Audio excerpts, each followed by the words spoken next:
तो एमएसपी की लड़ाई दिल्ली आई एमएसपी की लड़ाई। 13 फरवरी दिल्ली कूच, किसान के दिल्ली चलो मार्च के ऐलान और साल 2020 याद है ना आपको? साल 2020 किसान आंदोलन जैसे खड़ा हुआ वैसे आंदोलन ना हो पाए और वैसे ही आंदोलन करने की तैयारी किसानों की जो इनपुट मिले, उसके बाद पुलिस पूरी तरह से अलर्ट मोड पर आ गई।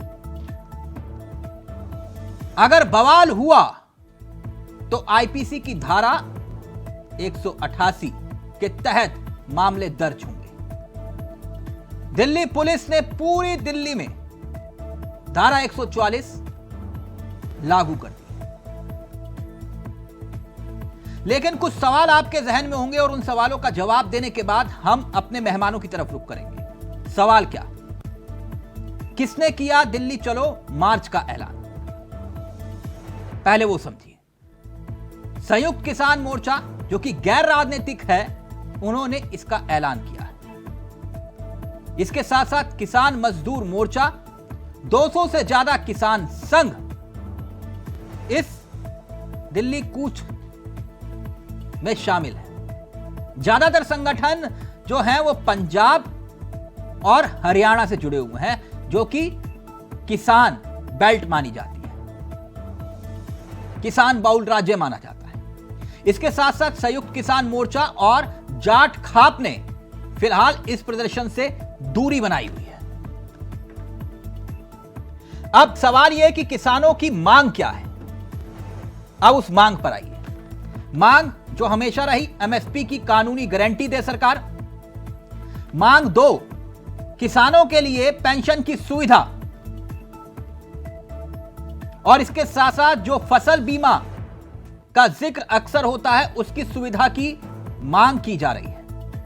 मगर इसके साथ साथ एक मांग यह भी कि 2020 जब प्रदर्शन हो रहा था किसान आंदोलन का, तब उस दौरान किसानों पर केस किए गए और उसे हटाए जाए, इसकी मांग लगातार की जा रही है। इसके साथ साथ स्वामीनाथन कमीशन की सिफारिशों को लागू करने का जिक्र भी किसान कर रहे हैं। इतना ही नहीं, लखीमपुर हिंसा के पीड़ितों के लिए न्याय हो और केंद्र सरकार उसमें खुद दखल दे, इसकी मांग भी की जा रही है।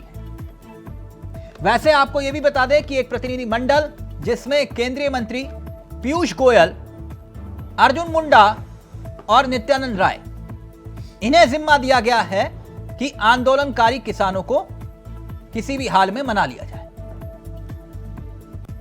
और बातचीत का दौर भी चल रहा है।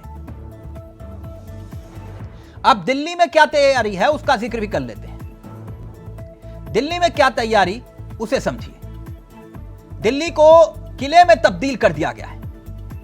हरियाणा से लेकर यूपी की सीमाओं पर नाकेबंदी कर दी गई है। गाजीपुर बॉर्डर, टिकरी बॉर्डर और इसके साथ साथ सिंगू बॉर्डर, यहां पर धारा 144 लागू कर दी गई। ये 3 महत्वपूर्ण बॉर्डर हैं। उत्तर पूर्वी दिल्ली में भी धारा 144 को लागू कर दिया गया है और तीनों ही प्रमुख बॉर्डर जिसका जिक्र हमने किया, वहां पर सुरक्षा व्यवस्था मुस्तैद कर दी गई है। गाजीपुर बॉर्डर पर आरपीएफ के जवानों की तैनाती भी देखी जा रही है। कंक्रीट की दीवारें, सड़क पर नुकीले तार और कीलें लगाई गई हैं, बैरिकेडिंग लगाए गए हैं और ड्रोन के जरिए पूरे इलाके पर निगरानी रखी जा रही है ताकि कोई भी अनहोनी ना हो पाए। तो यह तैयारी सीधे तौर पर दिल्ली प्रशासन ने भी कर रखी है और नजर बनाए हुए हैं हर हालात।